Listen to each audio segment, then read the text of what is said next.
Ladies and gentlemen, welcome to Barcelona versus Real Madrid match review, the final Clásico of the season. Barcelona beats Real Madrid 4-3. And what a match this was. This marks the fourth continuous El Clásico loss for Real Madrid in just one season. And it's another record broken by Barcelona. It's been with a very long time. I think around like 1950s when last time Barcelona beat Real Madrid four times in a row in a single season.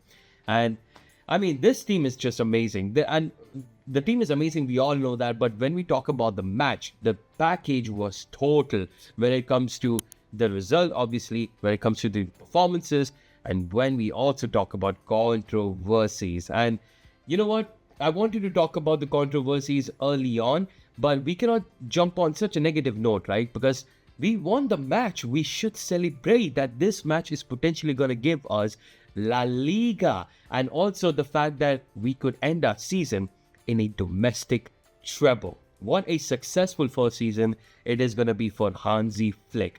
And let's discuss as to this match, what really has gone into this match, how Barcelona played well, what did Real Madrid do wrong. We're going to be discussing all of that. And Real Madrid didn't play too bad, I'm saying. Like, I don't mean that they played too bad, but of course they had their fair share of problems, which we're going to discuss in this video.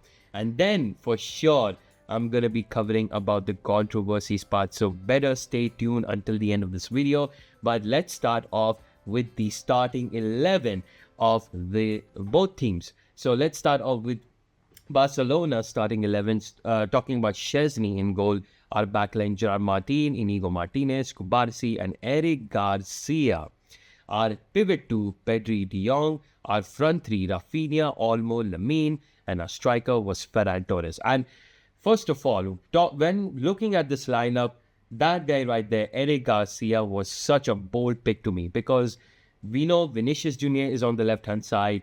The pace problem that comes in that situation, it's a mess. It's not something that we want to get in. Madrid will throw the long balls, the counterattacks from that side. It's going to be crazy. But the way how Barcelona handled that situation and accustomed Garcia into this match was really amazing. And really, hats off to Hansi Flick. He's just a different level. Like, he thinks in a way that many people don't. And you know what? That's really amazing. But talking about the starting 11 of Real Madrid, they started off Courtois in goal, the backline Fran Garcia, Tchouaméni, Asensio, Lucas Vázquez. Their midfield three, it was actually a pivot two of Bellingham and of Ceballos and Valverde, but in this it shows midfield three. It was actually a pivot of Ceballos and Valverde. Then they had Bellingham, Vinicius, Arda Güler on the right hand side, even though over here you can see him as a cam, but trust me, he was not playing there. It was him clearly on the right hand side, and Kylian Mbappe, of course, up top as striker. So talking about the first half, and the first half, it didn't start off too well for Barcelona, because Real Madrid, what they did was exactly what Inter did against us in the Champions League, right? So Inter's plan was just go long and then let Barcelona win the first ball, but we will win the second ball. And that is exactly what Madrid did in this match. You can see like Mbappe, he was over here. First of all, while I'm putting all these players into the positions that they were playing, firstly, the idea of having Güler in that right wing side, it was just completely wrong. In my opinion, it just was not the right choice, because this guy thrives when he's having those connections, and especially when he's in the middle. In my opinion, it really should have been Bellingham in the CDM, or like in the double pivot rule, because he's good in winning possession, or like winning the ball, recovering the ball, right? So you're having him as a creator role, which really, it doesn't make sense. Like, what Bellingham can do that, but his main thing is that he can win the ball, and then from there maybe he can give you a pass to initiate an attack. But it's not his instinct, or he doesn't have those abilities to properly carry forward as a cam, as as a player who can create, who can do the playmaking. It is this guy right here, Arda Güler, who can do that. But I don't know for what reason Ancelotti went with this idea of having Güler on the right hand side, because he really was out of this match. He didn't do anything much in this match. He was just completely isolated. It was not contributing at all. So that was one thing that I was really surprised from Ancelotti, that he had Güler. Also the fact that Lucas Vasquez on the right back side, it should have been Valverde 100%, because Lucas Vasquez, like, I mean, we already know something that happened in this first half with him being involved. So, I mean, that itself should say more than enough that Lucas Vasquez shouldn't have been there. But talking about the tactics though, right? So Madrid were like basically going long balls. So Courtois, Tchouaméni, the defenders, they were throwing long balls to Mbappe over here. Or basically they were trying to create combination between these three right here, Vinicius and Bellingham and Mbappe, right? So the thing is that they went with the same strategy with Inter. What I mean by that is when they were going long, right? It wasn't always like these three were winning the balls. These three were winning the second ball. So Kubarsi, who was, by the way, very shaky in that first half. Like he, in the beginning of the match, until I would say like in the 15th minute, he was really shaky. He was winning the ball, and as he wins, you would see Bellingham right over here winning the second ball with his height, using his advantage. I think that is probably one of the reasons why Bellingham was playing in this role, because Ancelotti wanted him to win this second ball. And of course, he has that height. Güler doesn't have that height, but again, it doesn't, it doesn't make any too much difference in the sense that Güler was still completely void of this match. Like he was nowhere in this match. Instead, you could have could have tried Rodrigo and bring on Güler on the second half or something like that. But the idea that Ancelotti was trying to go at the beginning was like trying to win the Bellingham to win the second ball, and then after that you can see like Vinicius coming over this side. Mbappe was like trying to make those runs between the spaces, and he did indeed make couple of runs. Of course, some goals also happened due to them winning the second ball and everything. And Barcelona were really shaky in that first half. Like they were not at all in their flow. Kubarsi winning those headers and everything, it wasn't really great because we were just losing the ball. And then after that, we were like our midfield as well were not able to get the chance to play with the ball and everything. And it was really a shaky stuff for Barcelona because they were not able to play with their own game. But even though the starting of the first half wasn't the best, but definitely Barcelona then grew on in this match. They got a bit better in this match, and then they also started going into their attacking fronts. You can see Ferran Torres like over here occupying the spaces. Lamine, of course, was there on the widths going against Garcia. Rafinha was also there. Gerard Martin was like somewhere like over this side. Eric Garcia, which again, like I said in the lineup discussion, he was also pushing high up forward, even though this guy right here exists. But you know what? Flick was like, nobody cares. Just go high up top. We need that attacking output from you. And I really respect that. And then Olmo as well, he's like operating in these spaces. De Jong and Pedri were like right over here. And then, of course, the classic Hansi Flick high line, Kubarsi Martinez just being over here with the threat of Mbappe. But they were attacking really well. It was Pedri who was having most of the control of the midfield. De Jong especially was so crucial in this match for winning the ball, recovering the ball. He was really great for that in this match. Eric Garcia as well, when De Jong was trying to make those runs, and so not just De Jong, but also like Pedri, sometimes you could see he was trying to make those runs. Garcia was doing really good in terms of giving those passes to Pedri, and of course Yamal as well, who was sometimes occupying these spaces. He was going here. So the passes being laid out by Eric Garcia was really good. One player I think was kind of shaky in this first half was Gerard Martin. And he's not a very quick guy to react. So, of course, it was expected that he won't be able to react too quick. You have to be careful around him because, there was multiple times where he was getting dispossessed. But Kubarsi and Inigo were giving good backups. Of course, De Jong as well was like dropping more. Pedri and Olmo were like somewhere close by. De Jong was like somewhere here to provide some extra help in the defense because Highline was really problematic. So Gerard Martin, I think, was a little bit shaky. Almost game as well. He was getting he was getting the ball, he was getting to those chances, but again, missing those chances and not able to combine too much in this first half. I really felt that even his game was kind of not too great. And one thing also I realized in this first half was that Rafinha was also making those inverted runs in those middle spaces. And you can see at times that Yamal was actually on the left-hand side and Rafinha used to then come into the right-hand side. You can see those shifts that was happening in the first half. Again, unpredictability coming from Hansi Flick, which is really good because Madrid were not able to understand, like, okay, sometimes it's Yamal over here. Oh, now it's Rafinha. Oh, no, now Yamal is over there. Oh, wait. Oh, Varane is like dropping here, almost going here. Wait, what's happening? Pedri, he was near Valverde. Wait, what is he doing over here? It was chaos being created by Barcelona. And that was actually really great because that's exactly how you confuse the teams, get the best out of your own team.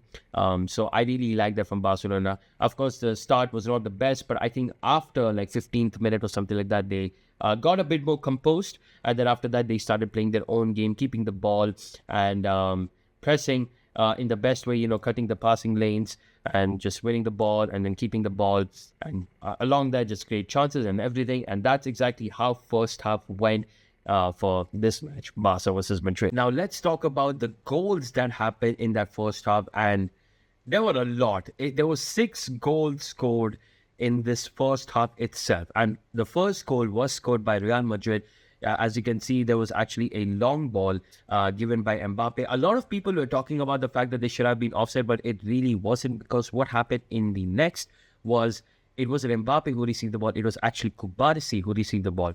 Now, of course, some people will say that even if Mbappe didn't receive the ball, the attack was initiated towards him, so it should have been called as offside. But Kubarsi received the ball, so I think that's the reason why this play still went on. Kubarsi had a very horrible touch. Just in by the way, look at the third minute, and I did talk about Kubarsi being a bit like shaky in the first 15 minutes, and right here he made a fatal mistake. Mbappe was through. Chesney had to make a tackle. Unfortunately, it became as a penalty. Mbappe scored his pen and celebrated. And by the way, look at this, how close Chesney was to save the goal, but unfortunately it was just fingertips over there. Unfortunately, he couldn't save the goal. The second goal was also scored by Madrid, and right here, this is where I was really explaining the importance and the abilities of Jude Bellingham. He wins the ball right here from Lamine, and again, people were talking about this, that this should have been a foul given because Lamine was hit on his chest and I think on his foot as well, but it wasn't called as a foul. The play continued. He gave a through ball to Vinicius, and Vinicius with an amazing through ball to Mbappe. Mbappe was through. He scored, and of course, Mbappe being Mbappe, cocky, And to be fair, he scored the goal. He had the opportunity. He scored a brace in just 30 minutes, and that was 2-0 for Real Madrid. The third goal of the first half was scored by Barcelona. Their time for the remontada started right here. It was a corner from Olmo. He gave it inside. Ferran Torres with such an amazing header assist right there to this guy, Eric Garcia. Like, this guy has been so good for us on set pieces, and once again, he scored that amazing header, make it 2-1. As a scoreline. The fourth goal of the first half was scored by Barcelona. They were on their remontada phase. And right here, Pedri, who had the ball in the middle, he passed it towards Ferran Torres, and then Ferran Torres gave it towards Lamine. And look at that. Look at from where Lamine is shooting, and guess where it ends up? Right over there. Look how tight that angle is, but Lamine is just so good with that angle, with that shot, and he just bang that in. Bottom left corner. 2-2 being the scoreline for Barcelona. The fifth goal of the first half was scored by Barcelona. The remontada was completed. Right here, Pedri, who he had the ball right here, but he won the ball from here in the middle. It was just a complete chaos between Ceballos and Mbappe. They both collided, which Pedri took the advantage. He won the ball, carried it, and then gave that pass to Rafinha. Rafinha, after that, then shot it in the bottom right corner, making it 3-2 for Barcelona in just a matter of 34 minutes. And the last, that is the sixth goal, was also scored by Barcelona. Right here, Rafinha, before he received the ball from here, actually what happened was Lucas Vazquez was getting pressed, right? He didn't have any options to pass. So he was taking the ball behind. Rafinha pressed him very hard right here. He won the ball. Then after that, he saw Ferran Torres making the run. Ferran then after that gave a really well cut back to Rafinha. Rafinha scored it in, making it 4-2 for FC Barcelona, and that is how the first half ends. Now talking about the second half, and the second half right here, we had some changes obviously in this match for Barcelona. If you talk about Alejandro Balde returned and he came off the bench. Hector Fort also came on. Gavi also came on. Fermin also came on, right? And Christensen also came on. So Christensen actually came on because Kubarsi's stomach was like paining or something. So because of that, Christensen came in, and Balde, of course, he was really great. You had to change him with Gerrard. The one with Hector Fort was actually really interesting to me because I thought Eric Garcia's game was fantastic, but I think maybe he wanted Hector Fort to get a chance. I don't know. That was really interesting for me. But it's Flick, so I don't doubt him a bit. No, I don't doubt him at all. But when it comes to, of course, Gavi, I mean, need the fresh legs. You need the energy from him. Fermin Lopez, same thing. Give you the fresh legs, give you the energy. So I think that was pretty much it for Barcelona, right? But talking about Real Madrid, though, Modric, Brahim, Endrick, and Victor Munoz came on for Madrid. Victor Munoz is actually the Madrid academy player who came on for Vinicius, which was actually a very interesting one. Vinicius actually had a fair, decent game in this game. Like, he was pretty involved with those through balls and everything, connections. So it was actually really interesting that Ancelotti actually bought Munoz in. But yeah, these changes didn't happen immediately after the first half. It actually happened throughout the course. But I mean, these substitutions did happen. But if you talk about this half, right? So in this half, one thing that was really great for Madrid was Brahim Diaz. This guy, he came on, I believe, around like 46 minutes. He actually came on right after, like, before the beginning of the second half, around the 46th minute, right? Before it started. And he was really good with Modric as well. I think marking-wise, Modric was a little bit slacky. Of course, maybe he's not too energetic. So, because the thing is, like, what used to happen was, like, Barcelona were attacking where Rafinha was trying to get those spaces over here, right?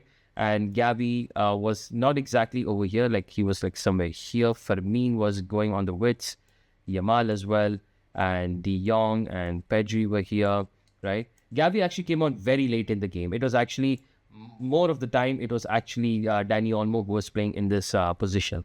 But Gavi took his place, and then after that, Hector Ford, Balde were up here, and of course, classic flick ball, right?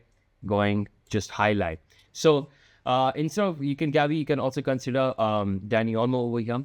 But yeah, the fact that Rafinha was playing as a number 9 was really interesting to me. And of course, it was like Brahim, right? One thing that was really amazing about him was that he was really great in terms of dribbling in close ranges. You could see times like De Jong and Pedri, they were trying to close him down, right? But the way how he skims through them, and then after that he lays the ball to Mbappe, Endrick, it was actually really great. And also Modric as well, he was pushing up top from here. And Inigo Martinez, one thing I forgot to mention was that his distribution today was really good. I actually was really impressed with his distribution, the way he was distributing the ball to Rafinha when in the left hand side when he was there, to Varane as well. It was really great. But of course, there was a blunder that he did in this half because the like the pressure that came on from Modric and Brahim, and over here usually it was actually for the most part it was Arda Güler. So the pressure was actually like really crazy, right? So they were pressuring Martinez because of that. He actually did a blunder and everything. But yeah, Barcelona, Madrid in this half were able to get more lights into the game, pretty much thanks to Brahim, Bellingham, because these two were really effective in terms of winning the ball, in terms of distributing it. And Brahim, like I really liked this game in the second half. He really brought a good change for Real Madrid. But yeah, Barcelona in their end, of course, they were also just trying to play their own game, have the possession of the ball. Yamal was going one-on-one. And oh yeah, by the way, I didn't talk about much about Fran Garcia. Fran Garcia as well did pretty good against Yamal. And apparently there was like a report that Fran Garcia was studying Yamal before this game. Like the whole week he was studying the way how Yamal plays, he moves and everything. And to be fair, like, I mean, it's Real Madrid. I hate complimenting them. But hey, when you have to give the credit, you have to give the credit. So yeah, Garcia did really well in terms of the one-on-ones that he was going against Yamal. And yeah, Hector Ford as well, he was just doing his role, trying to give those long balls and everything to Yamal. He was playing the Eric role, but of course not too effective. He's still young, he doesn't get that many opportunities. But yeah, Christensen was pretty good. I feel like his the way how he was getting those tackles in, like I remember there was a chance where like Vinicius was like right over this side, right over this side of the field, and Christensen then gave us such an amazing block. I think we'll discuss about that as well in the close chances section. But yeah, Christensen was just really great. I like his game as well. He has been class in general. But yeah, that's pretty much it for the second half analysis. It's just that for Madrid were having most of the ball, and it is pretty much thanks to Brahim because he was able to skim through well. Modric as well was getting well attacking wise, but of course in terms of, I would say, marking wise, Rafinha definitely was able to have a lot more opportunities in the middle because Modric wasn't marking him too much, and even Bellingham also in some extent. But Bellingham was also winning the ball and everything. So yeah, Madrid had a lot of the ball, chances in the second half. Barcelona also did. They were just playing the game. Yamal was here up on the side. Pedri, of course, was actually Pedri was like everywhere, to be honest. Like he was here, he was literally everywhere. So yeah, Balde also, he was making those inverted runs. Mostly he was trying to make the runs over the overlapping areas. So that's pretty much it, what happened in the second half of this match. Now let's take a look at the second half goals that happened in this match. And honestly, it was just one goal. It was just one goal from Real Madrid. Over here, this was the blunder that I was talking about in the tactics part. Inigo, even though throughout the match he was giving good ball distribution and everything, but right here he does the blunder. He was trying to pass to, I think that was De Jong, I believe, but unfortunately Modric pressed him. He got the ball, and then Modric, of course, doing the Modric things. Incredible through ball to Vinicius. Vinicius was making an inverted run right here. He got the ball, and Vinicius then passed to Mbappe, and he scored, the scoreline being 4-3. But that was the only goal that came on in the second half. And that's pretty much it, what happened this whole game in the first half, in the second half. I hope you guys enjoyed this review. But before we move out of this match review, one final thing, like I obviously told you guys I'm going to talk about, is the controversies. And I'm absolutely not happy as to what happened in this match. The refereeing was absolutely abomination from the referee, of course. He was clearly giving some of the most disgusting decisions when it comes to, first of all, that I won't talk about much about the offside, right, in that first goal, because of course Kubasi had the touch, but we have seen many times in past where when an attack was initiated, because the intended player was offside, it counted as offside, but over here it was not counted as offside. I'm not talking about the fact that Kubasi touched the ball first. That's why maybe it's not an offside. But we have seen instances where the intended player, when he was offside, the play was counted as offside. But first of all, other than that, the main thing I wanted to talk about was the foul on Lamine on Madrid's second goal. How was that not a foul given? And the abomination we saw from Chouameni, it clearly hit his hand. But what Madrid actually did, what the referee actually did, the VAR actually did, was they tried to justify it was not a handball. They used a different angle from behind, where when Ferran actually hit it, it actually seemed like he hit Chouameni's hip. It did not even. It looked like it didn't touch Chouameni's hand. It showed that it touched his hip, which is why they counted it as no offside.